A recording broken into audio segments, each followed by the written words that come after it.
live now on Facebook, and those who are on our WhatsApp platform can link now and get to our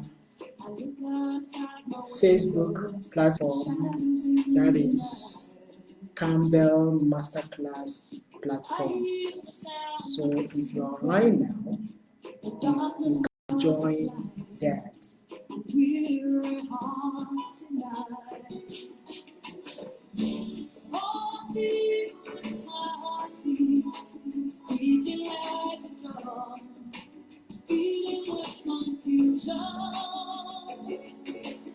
Yeah, so welcome to everyone who is on the Facebook platform now.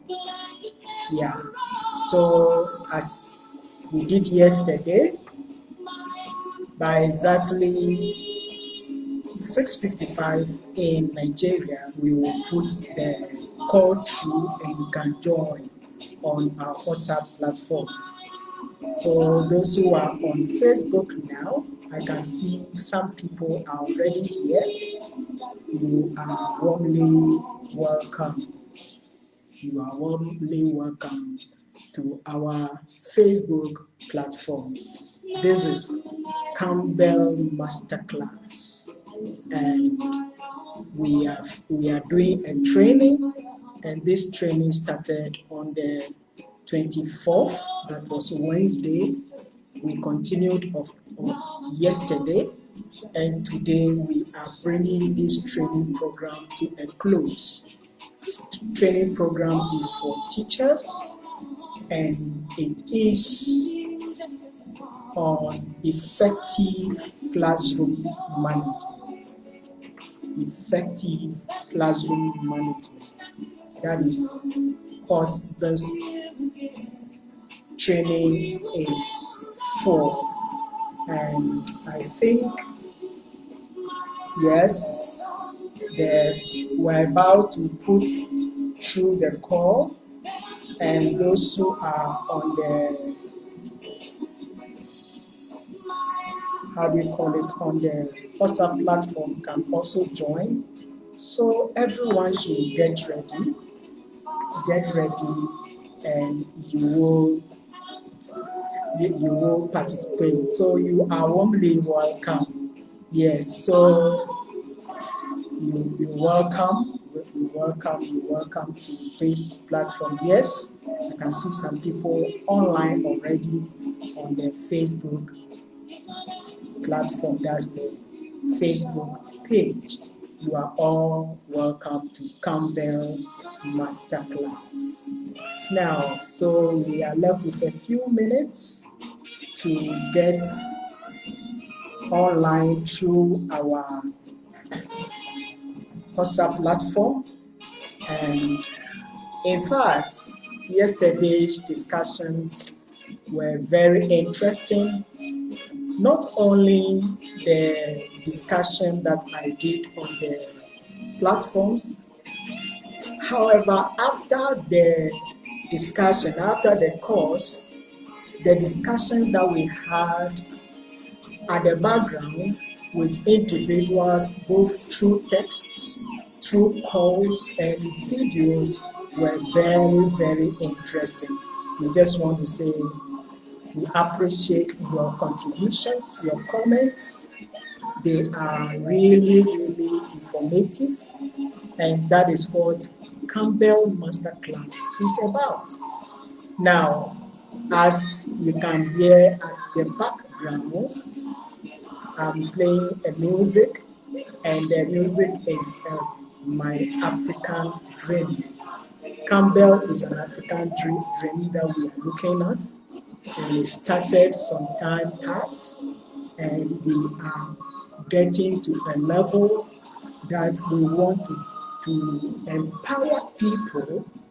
And as many of you are aware now, those who follow us from the first day up to this third day, you can now, I can say you have some gists about Kambel Masterclass and Kambel International Group.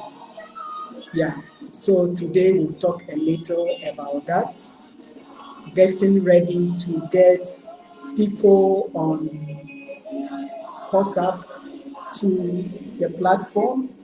Yes, so I'm going now so that people can pick it. Yeah, so you can go in now. Those who are there now, yeah, we are live on Facebook. We are also live on WhatsApp. Our WhatsApp platform, yes, is people are getting in. So if you are not there yet, if you are not on Facebook, you are not on the WhatsApp platform, please get there now. Get there now. Yes, people can join. You can join, you can join, you can join. Yes, so you welcome everyone to Kambel Masterclass. Kambel Masterclass. I am your facilitator, Moses Katamani. Moses Katamani, I am your facilitator today. I may do some other further introduction, but today I would like to introduce my assistants. 2 assistants now. There are many other people, but today I will introduce 2 assistants who supported me at the background as I was giving the lecture or I was doing the discussion. They were the ones who were helping you at the background to make sure that you get online, you get through, and you are able to get to listen and to watch the video on Facebook. So I need to recognize them today because it is very, very important. So our Facebook platform and that of the WhatsApp call, that is audio, is on now and people are picking it. People are on the platform. In fact, participants that I've got already on that platform are 135. 135 people have logged in now. And what I want to say that is that when you log into the WhatsApp platform, what you need to do is to mute your mic so that there will not be disturbance on the background. And when the time comes for questions, you can unmute it. And we also want you to be sending your questions, comments to the WhatsApp platform. And that when we get to the time of discussions, we will be able to see the questions, your contributions, and I will announce them or I will let people know about it. So once again, you are welcome to Kambel Masterclass. And at Kambel Masterclass and at Kambel, we anchor vision and mission. And as I said, I want to emphasize that our focus is on education, career, people, and business development in Ghana, Nigeria, the whole of Africa. Africa is our dreamland. It is possible. Things can turn around if we as a people believe in our competence, our capabilities, and we can do it. So this class, this training course is focusing on helping teachers, empowering teachers. And there are many courses that we will be doing for teachers. Not only that, those who want to develop their career development is there. And in fact, I want to say that the next course that we are going to do which will be on Facebook, on our platform, all our platforms, is going to be on idea, developing your idea. In fact, like I said in one of the videos I made, which is on my platforms, the fact is that everything we see in the world today, they are out of people's ideas. So let me just put it there. As usual, my time is almost up. The first 5 minutes introduction and also summary of what we studied so far, and the emphasis will be on what we did yesterday. I hope you will follow. And once again, thanks to everybody. All of you, you are welcome to our platform, Kambel Masterclass. Now it is time. So my music is going off. Now, once again, I want to take this opportunity to thank everyone who is on our platform on Kambel Masterclass. My name is Moses Katamani. I am doing the introduction now. I already told you that I have been a trained teacher, being in a teaching profession or educational system for about 24 years now, both in Ghana and Nigeria. I've been a school manager in Nigeria, and by God's grace, I am now doing what we call school management consultancy. And I can also say that through this course already, I have gotten a consultancy service in Ghana, and I want to thank everyone who is supporting this program. Now, as I said, I also want to introduce two people who supported this program, this training course, for you to enjoy it. In other words, for you to follow it. And the two people, the first person I'll introduce, because he is the senior in the context of age and expertise. Yeah, the first person is Joseph Adegun Olusegun. Yeah. When you remember Olusegun Obasanjo, his name is Olusegun Joseph Adegun. In fact, he is our tech expertise who has designed the KambelGroup.com website. He has also designed an app for us now, which we are going to launch in October. That is for marketing. And Joseph, as I simply call him, Joseph is a tech man. So all his courses are in computer, MA in computer, that is MTech in computer, and also BTech in computer.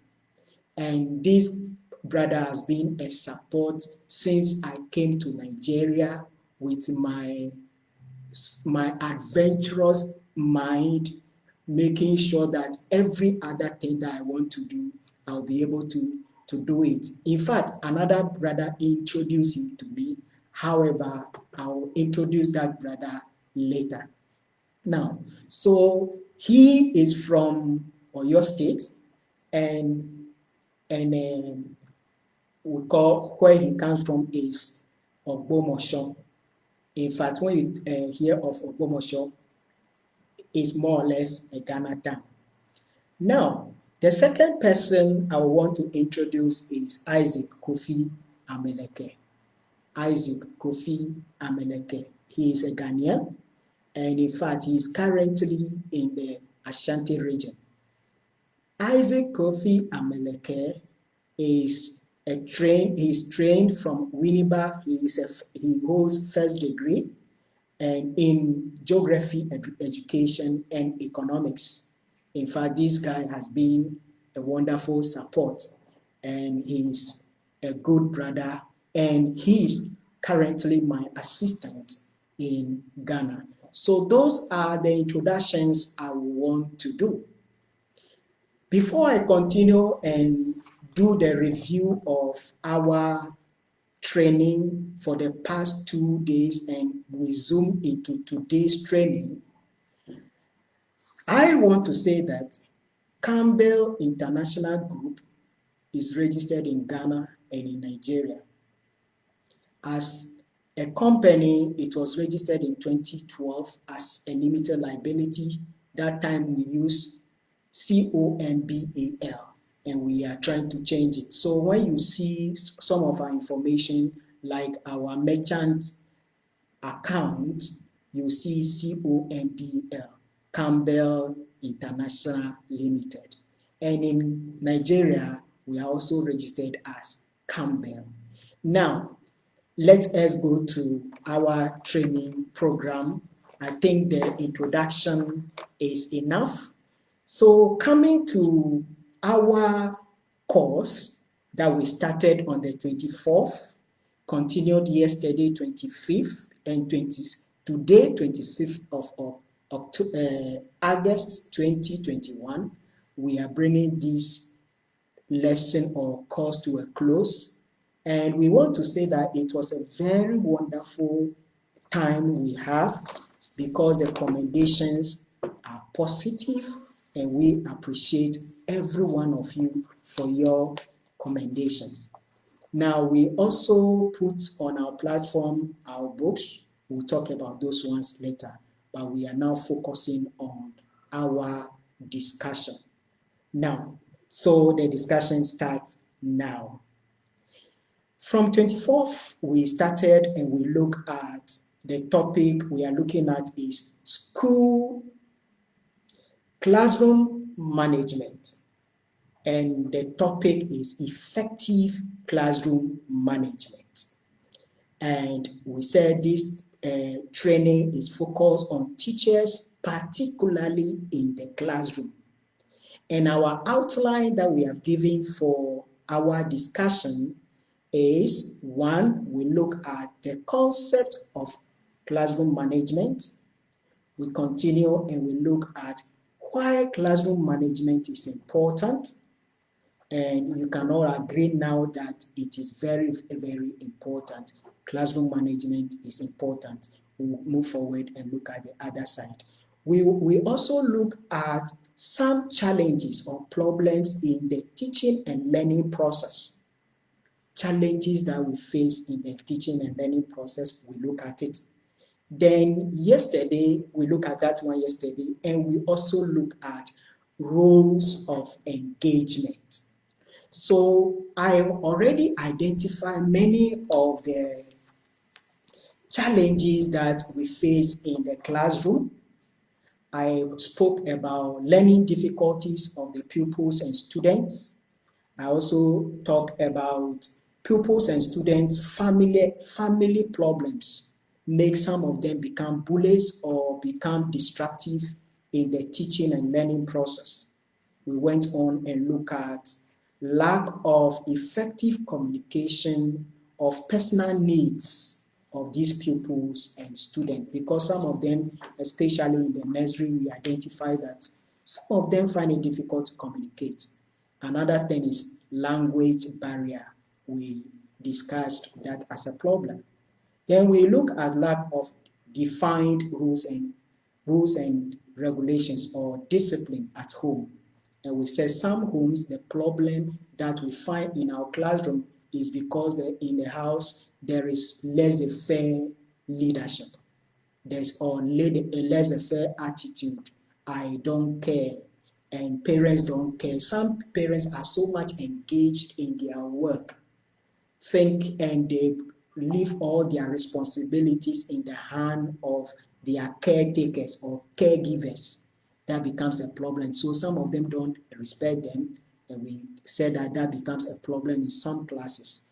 We also talk about inadequate time to achieve teaching and learning objectives, and we also emphasize since 2020 that challenge has been there. Those in Ghana can admit, those in Nigeria too can admit, there were times that we have to close down school after we calm down. Now, even currently, many of the schools in Africa, they are not having the adequate time. Because of that, teachers are not able to achieve their goal sets in the classroom. Some periods are cut down. Instead of 5 periods in a week, it tends to be 3 times. Some tend to be 2 times, 2 periods. that is a problem.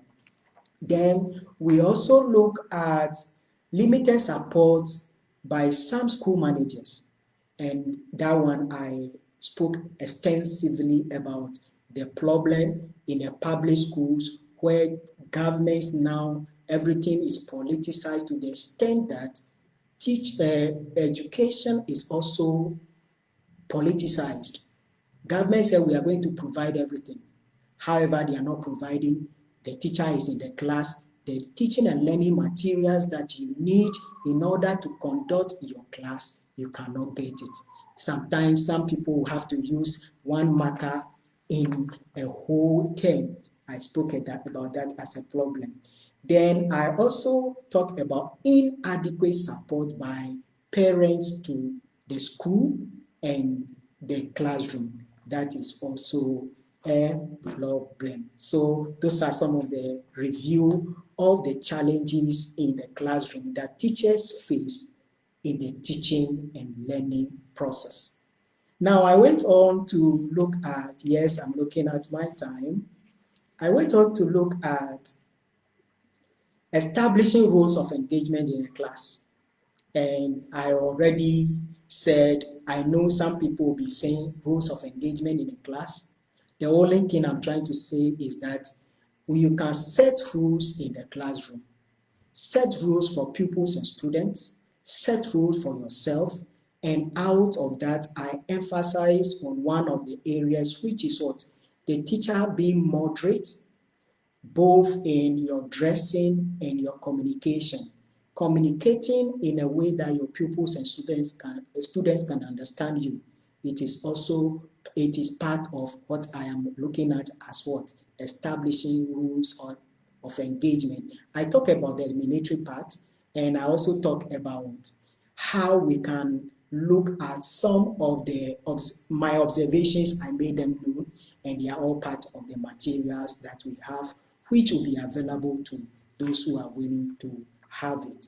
In that case, I have to say finally, before I continue, that in peacetime, there are rules of engagement. In wartime, there are good rules of engagement. And that whether you are having problem with a particular child or not, you must apply rules of engagement and make sure that you don't vent your anger on the child instead of directing that anger to those who are responsible. Some teachers will do that. That's the honest truth. We vent anger on pupils and students instead of directing that anger to those who cause it. For example, school management. Things that you need, you can't, then you are annoyed and you vent that anger on the child, or parents come to do something, you vent that anger on the child.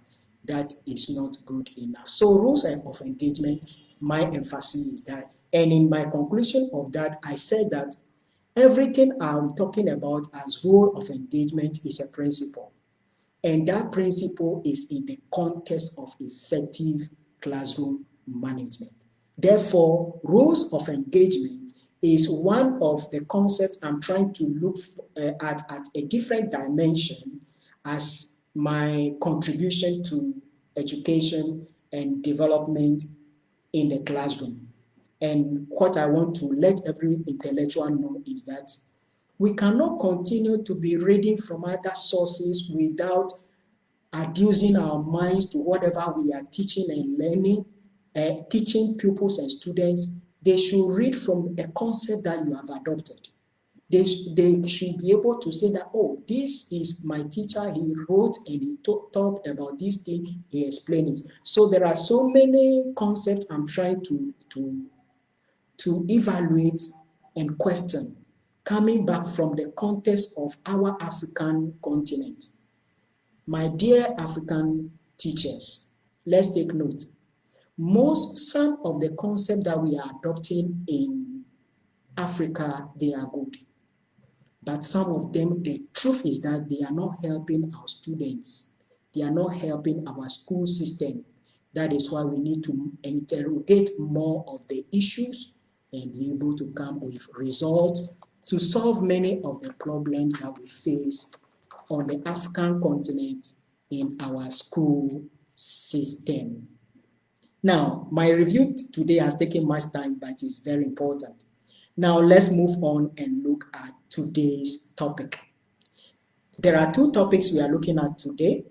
We are not going to spend too much time on them.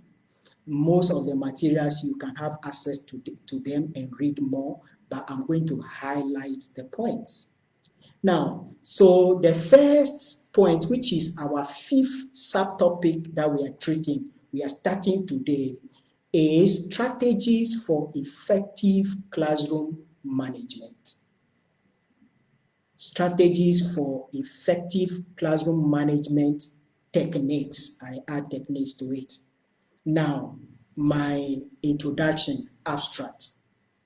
Students' behaviors like shouting, not paying attention, avoiding classwork, disrespect, and engaging in power struggle with teachers or bully may take your focus away from the teaching and learning objectives if you are not focused. If you don't focus on the objectives of the days, thus it can focus you away from the teaching and learning time in the classroom. However, adopting the right strategies and techniques to manage your classroom setting may pay a lot and minimize distraction in your class. So that is my introduction for strategies for effective classroom management. What I'm just trying to emphasize is that yes, the challenges are there. Yes, the problems are there. However, if you adopt, I can do it, I'll succeed with it attitude, you'll be able to pull through whatever challenge you face in the classroom. Therefore, let us look at some of the strategies we have to adopt. So I said that the first strategy already is rules of engagement. If you have the right rules of engagement for your class and for yourself, you can have the right teaching and learning environment. The atmosphere will be good for you. The pupils and students will guide each other, and you have a successful class almost all the time. So that is the first one. Our second one is that you as a teacher must try as much as possible to understand your pupils and students. Understanding your pupils and students in this context is that you must try to know the students that you are handling, the problems, the personal problems that they have. It might not be the one that we are talking about. It might not be their learning difficulty, but it can be emotional and it can be some other challenges that they have from their house. You have to assess that also. And if you are able to build the right rapport with the children, identifying them, get them close to yourself for a positive reason, you will be able to identify their problems, solve them, or observe them along the teaching and learning process and be able to take care of their needs if you are able to understand these pupils and students. You were once a pupil, you were once a student. Some people help you out. Some people did not help you to, which more or less affect who you are today, possibly. However, as you are listening to me today, take note that whatever people do to you in the past which did not help you, that you become the better person you want to be, today we should try as much as possible to help the children to overcome their learning difficulties, their needs. In that case, you have a smooth running in the classroom. So the first point is that understand your pupils and students. Sometimes to understand them, you have to go even to their homes to know whatever is happening at home. You have to know even sometimes the environment that they stay. Some of them, the environment affects their learning in classroom. You have to go there. Sometimes too, like I stated yesterday, you need to identify whether the child's problem is hereditary problem or is an environmental problem. Teachers are supposed to know that and take care of the needs of the pupils and students in the teaching and learning process. So that is my second one, which is the first one for today. The next one is that set appreciable limits. As a teacher, set as appreciable limits and standards in the classroom. Standards that you will follow or the pupils will follow. When I'm talking about standard, I'm talking about review and post your classroom expectations so that they are clearly possible or visible. Approachable limits. Now, in our classroom, let me take it from the context of the classroom. Sometimes, yes, especially in the nursery, primary sections, there are postcards that we display in the class. They must be at places that if you need them, you can apply them, you can take them and you use, or you can take the children to focus on it. However, if you put some learning materials at the front whilst you are teaching and you are not referring to them, the attention of the children will be drawn to those teaching and learning materials and they will not pay attention to you. So in the front as a teacher or whatever position you are, if it is in a discussion group, make sure that you set appreciable limits that the children cannot move beyond or their focus will not go to other parts of the classroom whilst you are teaching and learning is going on. So be ready and make sure that if you set the limits, you should be able to encourage the pupils to follow.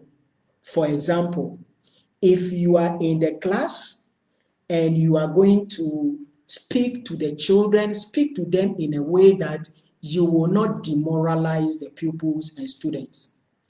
Sometimes pressure is on you as the teacher. And sometimes if you are not careful, your temperament may rise up and the pupils and students may even, in quote, annoy you. However, if you set up appreciable limit to whatever you do, you can control your anger, you can control whatever situation is happening. In controlling, and in this context, I want you to take note. In controlling or managing a class, it is not only the pupils, it is not only materials, you must be able to manage yourself and also be able to manage the pupils and students. So that is our third or second point we have to take note. Appreciable limit that the pupils and students can follow and you must also follow. If they are going to ask questions, when they ask questions, don't use derogatory words on the pupils. Like I gave the example of a mathematics teacher who when you ask a question, instead of answering the question or getting other students in the class to help you to answer the question, he will insult you. Insulting pupils and students demoralize the pupils. Therefore, when I'm talking about appreciable limits, try to be able to conduct the situation so that you'll be fair to everybody and also to yourself. Continuing, our next point for effective classroom management techniques is that keep to the schedule of your set. Keep to the schedule of your set or of your time. Now, when we are talking about schedule, it is about time allocated to you for your teaching. Like I said the other time when I was doing the discussion concerning the rules of engagement, there are rules I set for myself that by this time I have to be in class. I have to be in class.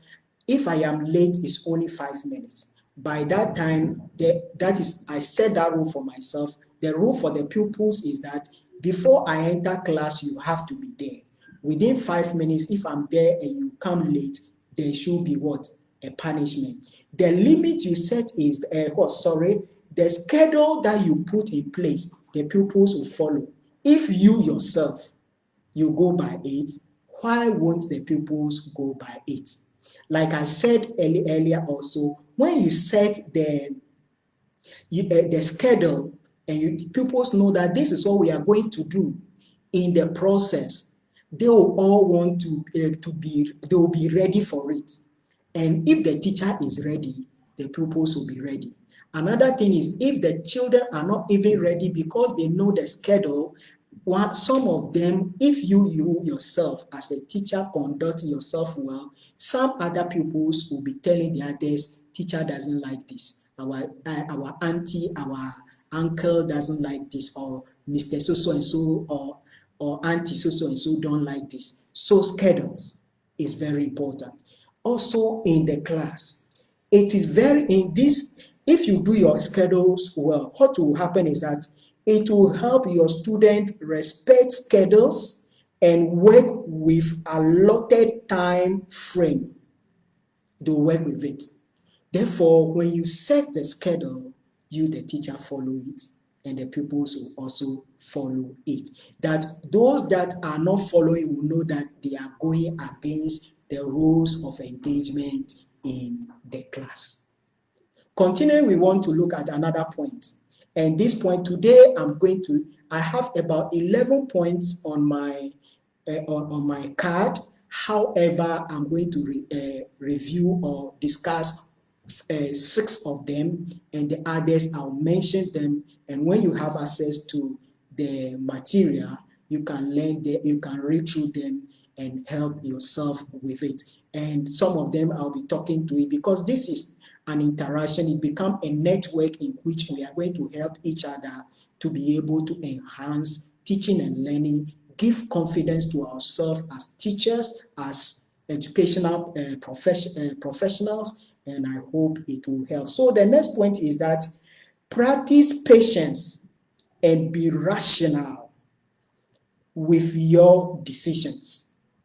Be rational with your decision. You see that this point is relating to the previous one that I raised. The previous one of about keep the schedule of your sets, whatever you set to do. And this one is saying that practice patience and be rational with your decision. When we talk about rationalism, is a concept. And to be rational is to judge every situation in a way that punishment and the offense commensurate, or in other words, they are hand in hand. The punishment is not above whatever you want to above whatever the child does. And in that context also, in rationality, it is that when you find out that something is done in your class, in the teaching and learning process, don't combine all the pupils and say, if I don't get the one who has done it, I'm going to punish all of you. Suddenly you start slapping or punishing every one of them. You will not be just to the pupils and students. If you take your time, give the children time that, okay, this thing that happened is against our rules of engagement in the class. And that by the end of the lesson, I want to find out who has done it. If I don't get the person, then I'm going to do this. You are going to apply knowledge wisdom, and psychology on the pupils, I can assure you that by the time the class ends, you'll be able to find the culprit without punishing every other person. If you do it like that, you are not rational enough, because you know that in your class, there are good students, there are moderate students, there are bad ones too. You can identify the bad ones. If you look at the first point that I raised in our discussion today concerning strategies for effective classroom management, what I emphasize is that you have to understand your pupils and students. In understanding them, you have to be able to identify their negative traits. If you're able to identify that, I can assure you that you'll be able to manage your class effectively without being irrational in your decisions. And to be rational also, if you apply patience, you are patient that whatever the problem is, I will get over it. Whatever the problem is, I will help my pupils and students overcome it. With that, you are patient. And being patient, you will be able to pull through every challenge in your class. I want to say that what I am saying doesn't mean that I did not fault in some of my decisions in class before. After sometimes I can remember that there were some pupils who did certain things in my class, and because of anger, I have to apply strong hand, which later on when I discover to be rational, if you the teacher, so I'm trying to drive at a point. If you as a teacher, you realize that you did something to a child which is wrong, you should be able to master courage, call the child, talk to the child, and be able to tell the child that I am sorry for what happened. I shouldn't have done that to you. It will not happen again. Talking to the child like that, the child will never hold it against you. The child will even be wondering that, hey, my teacher apologized to me. Such a child, you can get the attention of the child all the time if nothing else happened to the child again, because the child realized that you as a teacher, you are rational. And some of them like this, if they are having problem in their house and they come to school, they have problem with you and you're able to solve it, the child will get closer to you and be able to tell you whatever happened to him or her in the house than even disclosing certain things to their parents. And in that context, what I want us to understand is that sometimes too, we the teachers are not able to draw the pupils and students in the class to guide them. That is why their peers become their guide, and the information they receive from the pupils and students, their colleagues or their peers, may not be able to help them. But if you, the teacher, you are patient, you're able to accommodate the pupils and students, you will be able to carry them through even their learning difficulties in the teaching and learning process. So being rational and being patient is all about knowing that you are human. You can make a mistake. The pupils also are human. They can make mistake. You are older than them. You should be able to balance and make sure that you will not have too much problem with the child because you hurt the child, and that you because of ego, you are not able to come to the child's level to be able to have discussion with him. So I think him or her. So I think this is very important. In that teaching and learning process is all about focusing on the objectives. Ego should not go above the objective that you set for the class. If ego is above it, you will not be able to achieve your teaching and learning objectives for the time, the period, or the time allotted to you, and it will become difficult for you to manage your class. So the positive aspect is what we are trying to deal with. So we have to take note of that. Patient, patient, patient. be rational in the teaching and learning process. I gave you my own example. I have to apologize to a child before. After that, the child become my friend.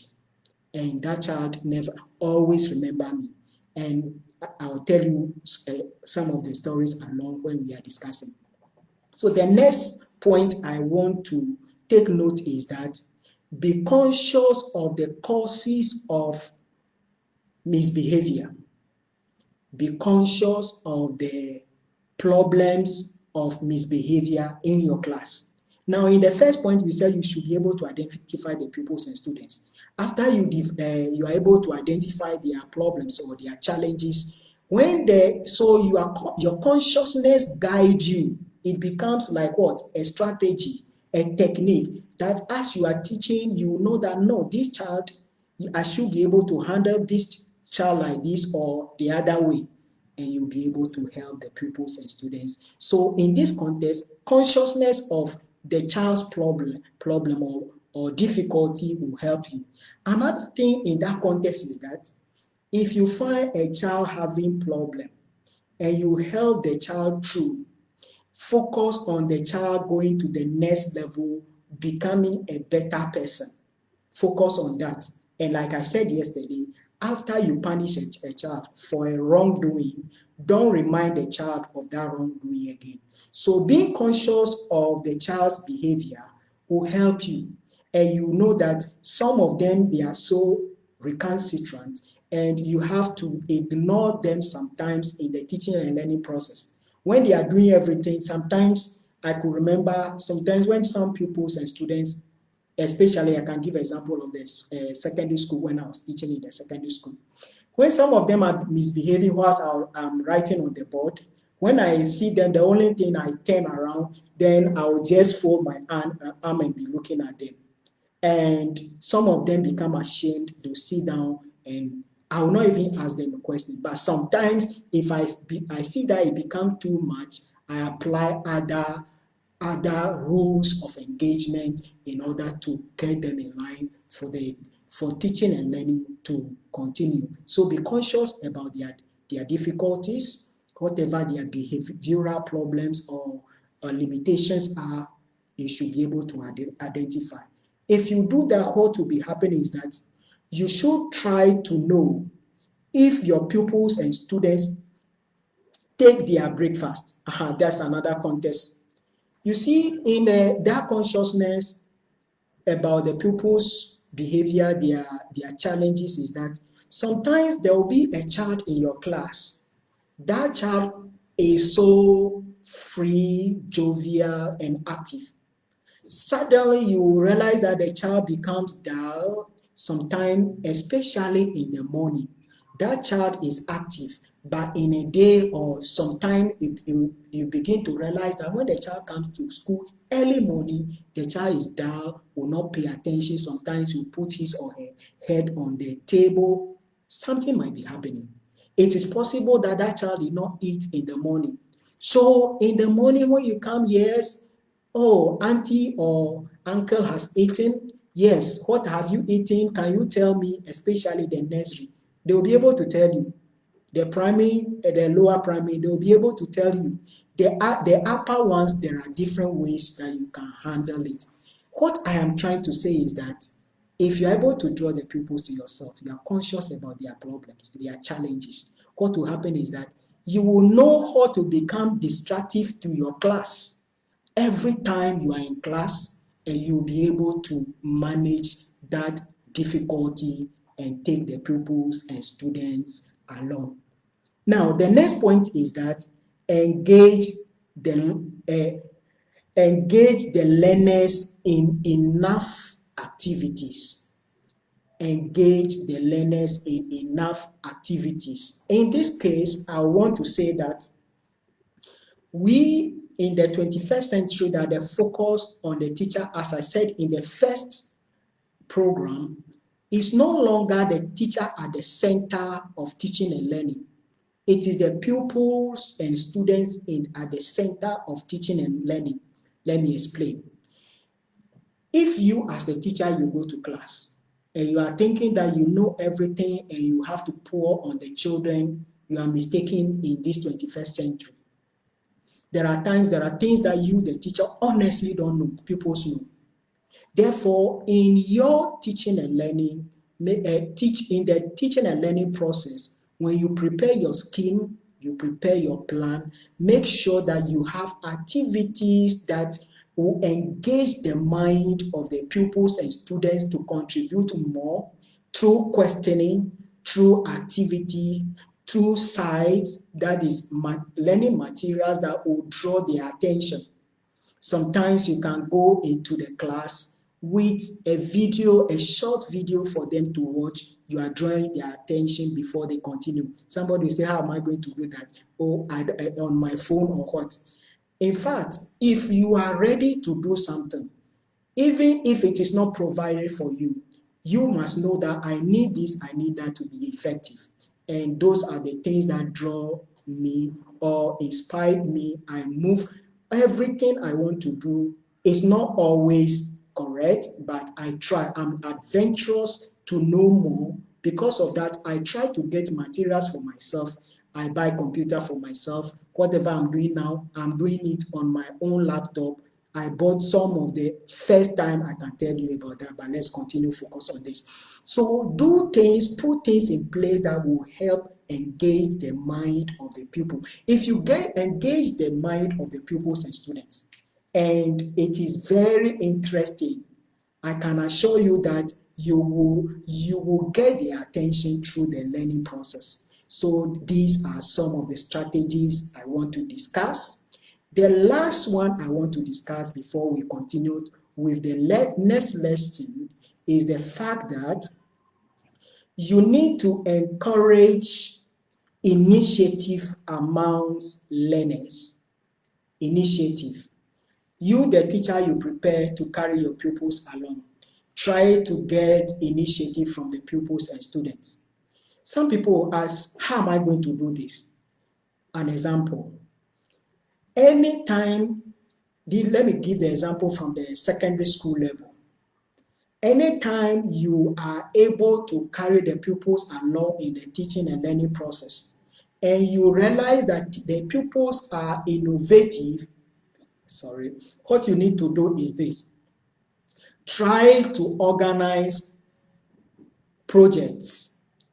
And with the project, you can separate them into their strengths and weaknesses to discuss. Another one is that when you realize that the pupils are innovative, they want to do more than you think they can do, what you do is that you can give them topics ahead of the class to be able to do presentations in the class. In this case, I want to say another thing. When we were trained, we came out of school, the zeal was there. And you think that the teacher must do everything. And some of us stress ourselves so much. But this is it. If you're able to organize yourself well, you allow the pupils to be initiative or innovative, what will be happening is that you will lessen your stress in the classroom. There are things that you can direct and you ask the pupils to do it, and you, the teacher, you are just contributing. And in this context too, you can also adopt what we call peer teaching. In peer teaching, for example, you can apply it like this. You are teaching something the pupils are finding it difficult to understand, but you are able to get one or two pupils who understand. What you do is that get those pupils in to come. Yeah, for example, you call a child or a student. Do you understand this? Can you explain it to the one besides you? Yes, he said he doesn't understand. Yes, explain it to him. He or she will explain it. After explaining, then the contributions that you need to make as a teacher, you add to it. This will help you and it will minimize your stress. Somebody asked me the other time, teaching and learning is so difficult too. How are you able to do it? And I was telling the person this particular thing, that if you know how to carry the pupils and students along, and you are able to identify their capabilities and you enhance their capabilities, or you recognize it and give them the opportunity in your classroom to be peer teachers sometimes, you, the teacher, will minimize the stress. You will not come back to the house and be so much stressed because you engage the pupils and students, and you are just going around to guide them into the objectives. But take note, anytime you open for initiative in your class, make sure that your mind is on the objectives of the class at that moment, so that you will not lose track of the objectives set for the teaching and learning at that particular time.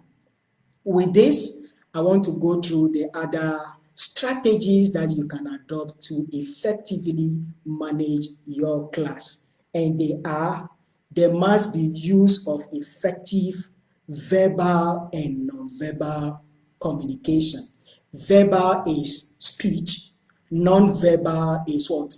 Your gestures, and as I'm talking to you now, I'm doing some gestures.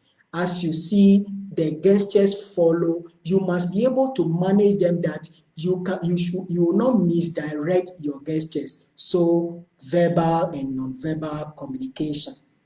And this one, I can tell you, especially when you are in the secondary school, you, the teacher, should make sure that you have command over the language you are speaking, and that you will not make too much mistake. I'm saying too much mistake. Honestly, all of us sometimes make mistakes. However, try as much as possible to overcome the pronunciations and all those things, and you will not have difficulty, and the pupils will be laughing at the teacher, and the teacher don't know what is happening, but they are laughing at how you are using grammatical aspects and what have you. So make sure that you adopt the right verbal and non-verbal communication in your teaching and learning process, and it will help you achieve your goal. I think I've even explained this one more. Yeah.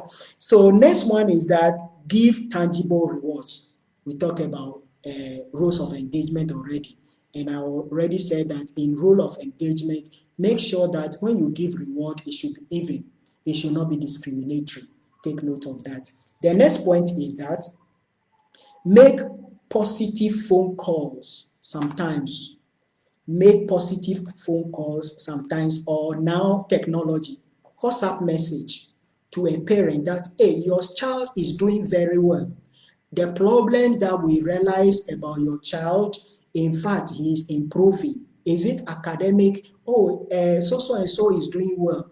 You are encouraging the parents, you are encouraging the teacher, the child also, that in fact the teacher or my teacher is not only talking about my problems, but my successes too are shared with my parents. That become an encouragement, and it is positive, and it will help the child move on. Those are some of the things that were adopted by some of my teachers, and they pull me through my difficulties. Take note of that. Now, so the last one I want to say before as a point is that, take note, build excitement for content and lesson plan. All of us, this one I shouldn't explain it further. All of us must understand that scheme of work is very important, and it depends on the jurisdiction you are and how you are supposed to do it. Follow it. The main reason is that you are preparing for your class.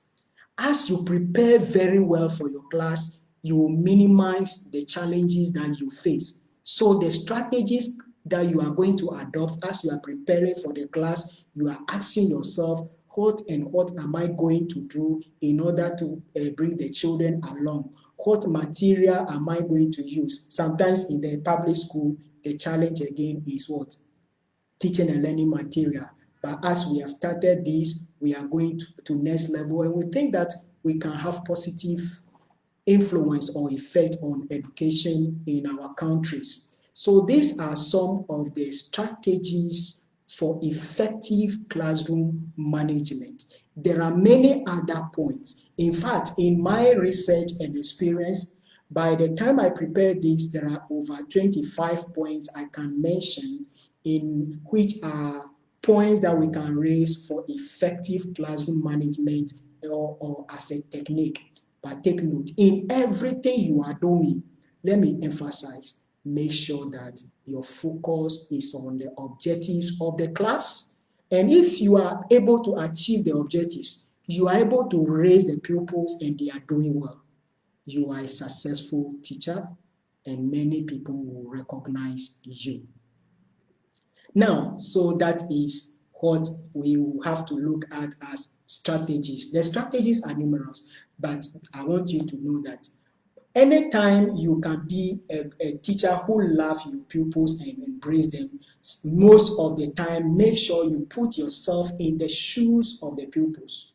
Sometimes putting yourself in the shoes of the pupils, one thing that reminds me, I think teaching is my passion, education is my passion, impacting people's life is my passion now. That is why I'm doing all these things.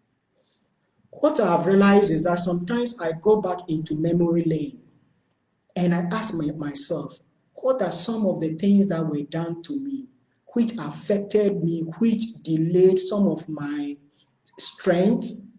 And I remind myself that if people do this to me and it affected me, I shouldn't do it to my pupils and students. That is what helped me to get along with my pupils and students. There are stories I can tell you about my pupils and students later, but anytime we have this engagement, I will talk about that. Now, because with time, I want to go on. Today, we are going to take some few minutes and add because the discussion will continue. Now, so let's now come to our final topic. And our final topic is tips for dynamism. Tips for dynamism. In fact, the discussion I've had so far, there are tips for dynamism in it, but I'll make a short comment on that. However, I'm coming to the next aspect, which is collective responsibilities of stakeholders. Collective responsibility of stakeholders. The question is, who are the stakeholders? Who are the stakeholders? I will say by now, I am sure you are aware of that for a teacher to have a success, you need other stakeholders who you must bring along. You cannot do it alone. You are not Mr. Know-it-all. You don't have all the sciences and technologies or human behavior. You are not expert in everything. What you need to do is to be able to bring the pupil, the other stakeholders along. I'm not going to waste time on that. The question is, who are stakeholders? When we say stakeholders, they are people who have vested interests in whatever organization they find themselves. Some of them are people who benefit from the system, they are stakeholders. Some of the people, they are people who invest in the system, they are stakeholders. Every other channel, every other person that will say that because of this happened, that person is because of me, or I should be able to do this, that person is a stakeholder. So in the school system, in the educational system, the first stakeholder is the child. Take note, no school will be established if not for the child. No teacher will be paid if not for the child. No educational minister will be on his desk if not for the child. They will not get job. Everybody who works in the educational system, we are all in the educational system because we need to raise somebody to the level we are. And if you find yourself in that context, you are a stakeholder. You are a stakeholder around the pupils and students. Some people, you cannot drive in the car you are now if not for the child. I can talk more about that if it comes to inspiration I will talk about it, I can question it. So stakeholders, so the child, the student, you the teacher, you are a stakeholder. The school owners as private schools, they are their own stakeholders. Government is a stakeholder, that is the political office holders. Public servants who have to contribute to education, they are all stakeholders. And people, there are other organizations, the non-formal, non-governmental organization. All of them, they are all stakeholders if they find themselves in education. There are many non-governmental organizations that are in education now. And we can talk about Action Aid. They also have contribution to what? Education. So in the country context, the stakeholders, they are numerous. We can also talk about international stakeholders and country stakeholders when we come to the higher level. Now, if these stakeholders, they are stakeholders, when we say stake, they have interest in it. They have interest in the education. The question is, are they all contributing their quota to the school system? That is a question to look at. Are they all contributing it to it? Why are they not contributing it to it?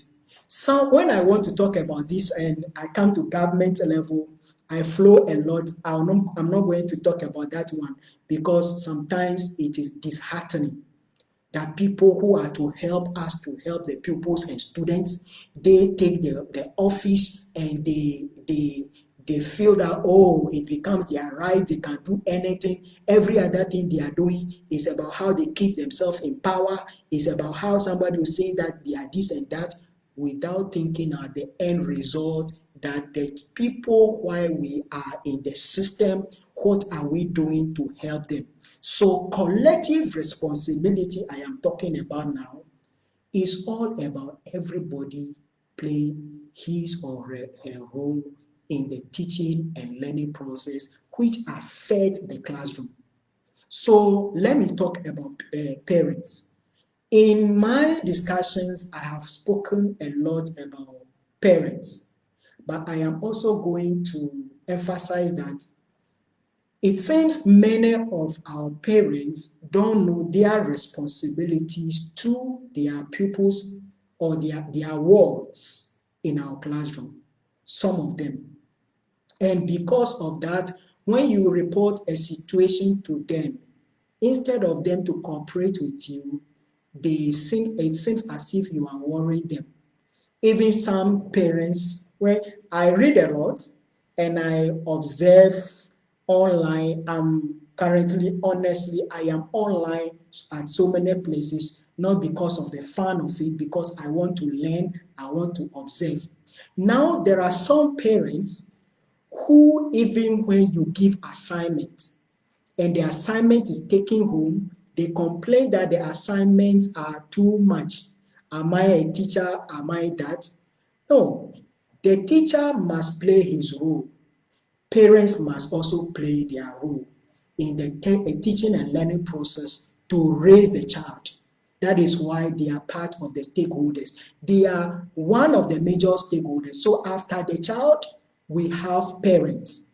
After the parents, we have teachers. After the teachers, we have school managers. After the school managers, before we go to the offices and all other places, the teacher is the immediate person. So parents need to help these pupils and students. And when they come together with us to focus on this, I believe that many of the problems that you face in your class will be solved even 70%.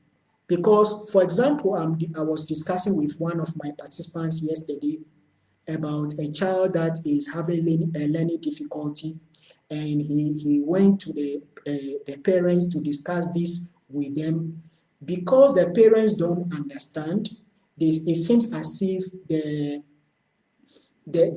teacher is blackmailing the child, that the child is not doing well. So they are now trying rather to blame the teacher that it might be that he is not performing his duty. In those cases, it means that the parents are negligent. What do you do in that situation to get them involved, to know that they are part of the responsibilities of raising the child? If you have that situation, my suggestion is that when you talk to the parents, they are not forthcoming. What you need to do is that find out somebody that the parents respect and they look up to or they listen to. Then you talk to that person to be able to explain to the person that, oh, this is the reason why I am on this child. It's only that I'm trying to help the child. I am trying to play my role, so the parent must also come in to play their role. If we all play our role in the teaching and learning process, it will minimize the stress, it will minimize whatever problem you are having in the class, and I can assure you that you will have a success always in your class, and that all that I am saying about dynamism, which is my final statement, is that to be dynamic, it means you are not static. You don't think that this is how I do it and you must always do it like that. My experience that I have in Nigeria when I started managing a school was very, very interesting. And that it becomes some way.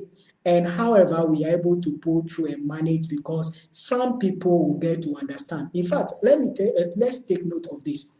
Even though some people may not be cooperative, you can all agree with me that there are some parents who are cooperative in the learning process. You can even follow some of them to be able to help you to get to those parents or people who are not supporting. As I said, I don't want to talk much about government issues. There are other platforms that I'm handling, and on those platforms, I'll be dealing with those issues, and all is about helping each other for us to achieve the goals of education in our countries in Africa. What I want to say is that Africa can get better if we all believe that we are part of the solution. Your classroom can get better if all stakeholders know that they are part of the solution. What I want to say is that some people blame others for problem. However, they don't want to identify how they can make contributions. I always tell people that I don't like talking too much about problem. I talk about solution most of the time. Why? Because I believe that everything have a solution. And what we are doing now is one of the solutions we want to bring to bear on teaching and learning in Ghana, Nigeria, and the whole of Africa. And that is the goal for this course that we are doing. Finally, take note of this statement, very short to conclude my discussion. Take note. You as a teacher, you can be your best self as a teacher. You can be your best self in handling your class. If you are your best self in handling your class, always thinking that I must come out the best way and achieve all the objectives I set for myself, you are positive in your mind. If you're able to help the pupils and students engage their mind, let them understand that it's all about their future, it's all about becoming that great person God created them to be, you are carrying them along. So in conclusion, to bring out the best in somebody, you yourself must be your best self. If you can't be your best self, you can't bring out the best in somebody. Therefore, in conclusion, you as a teacher, even though there are challenges as we have discussed, always remind yourself, I will be my best self. I will be my best. If you are your best, the thing is this, if you are best and you are doing your best, and you have the expectation that some other people will do their best, They will not use your negatives against you because they know that you always try to do your best. In this case, I want to thank you all for following this class. I want to appreciate the comments that you have given. This is Kambel Masterclass. And finally, our discussion was about effective classroom management. And through it, on the first day, we look at the concept, we look at the importance. Then the next day, we look at the the challenges, and we also look at the rules of engagement. And today, we have looked at, in the first place, we look at effective strategies in managing your class. And in my conclusion, I talk about stakeholders. I couldn't go into detail, but finally, this is my word, never forget it. To be successful in whatever you want to do, try as much as possible to be your best self, and you can get the best out of every other person you want to raise to any level to become great people in the future. Thank you all. God bless you. Now I want to look at your questions, and I want to respond to a few of them. There are so many. Yes, some people had problem or challenge in following, but they were able to get through. Then they said, somebody say, kindly teach me how to do it. I am not into phone. Okay, that was a challenge somebody was having. But what we are doing, and you get it all, is that every discussion we have here, you have them on our YouTube channel. We are also going to break it down and make sure that each of the training, there are 6, all of them, you can have them separately. Anytime you want to listen, you can listen to it. So let me attend to your questions. Yes, somebody, okay, the person said, I'm okay. Now, let me see if there are people who want to make contribution online. Let me go to my, yes, okay, let me go back. Yeah, okay. Hello, is anybody there? Any question? Okay. Yes, my assistant is identified. If there's any question, yeah, please, those who have questions, can you send them? Okay. So as I did yesterday, in fact, yesterday after the discussions, I was online for about 3 hours to attend to people who wish to ask questions. I had a phone call with some people for a discussion. This is a passion, and I'm going to do it again. On my time here, when we close, I'm going to be online until 12 p.m., 12 o'clock in the night here in Nigeria before I go, because I need to conclude with you today, and because I know some people have a lot of questions. Today, as I said, we are extending a little and will not go too much. So finally, before we go, we have books, and we want people who are interested in it, all the presentations. If you like it, you can get the presentation. Another thing is that some people ask me whether they will get certificate. Yes, you get a certificate. However, you have to pay for the certificate. Anybody, when you pay for the certificate, it's just moderate. After we finish, they will put the price online for you to see it. It's very, very moderate. You can afford. We know that our countries in Africa are in challenges now. We also want to help. That's why we are doing this. What I'm doing here, 3 days, I know how to come out of it. However, we want to, because we need to help each other. So if you take a certificate, we are giving you the course material free of charge. And there are links. Everything is transparent. When we finish and I close, my assistants will put everything online, and you can contact us back, call and confirm when you do your transfer, and we'll send you your certificate. When we send you certificate, we'll send you the electronic, send you the material also. So on this note, I will also want to show you, yeah, so we already have it, but those who come online, this is one of my books, and this book is what? Education Key to Achieving Your Potential and Career Goals. And this is Foundation English Grammar for Schools. I also have now Kambel, we have what we call Kambel English Phonics.